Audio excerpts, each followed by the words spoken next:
Ermənistanda keçiriləcək seçkilərdə baş nazir Nikol Paşinyana rəqib olan iş adamı Samvel Karapetyan süni intellektlə hazırlanmış təbliğat videosu paylaşıb. Videoda Bakıda insanların yığışaraq avtobusa minməyi və Yerevana yollanmağı təsvir olunur. Karapetyan videonu erməni seçicilərə xitabən bu sözlərlə paylaşıb.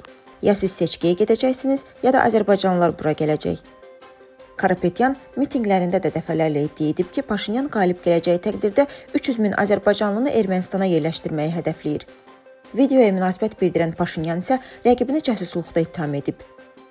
Կալուգացի օլիգարխը պետք է դատվի ոչ միայն փողերի լվացման եւ դպրոցներից ու մանկապարտեզներից ու զորամասերից հոսանքի գողության, այլև Հայաստանի պետական շահերի դեմ գործելու, մասնավորապես 300,000 ադրբեջանցիների վերադարձի գոյություն չունեցող թեման Հայաստանի ներքաղաքական օրակարգ մրցնելու փորձերի համար չի ստացվի պարզապես այդ լրտեսական գործունեությունը եւ առավել եւս հիմա կալուգացի օլիգարխը թող պատրաստվի նրան, որ դեռ տասնամյակով չի կարողանալու հեռանալ Հայաստանի Հանրապետությունից։ Նա պետք է գտնվի քրեակատարողական հիմնարկում որպես լրտես, որպես հոսանքի գող եւ որպես փող լվացող։ Ermənistanda parlament seçkiləri iyunun 7-sində keçiriləcək.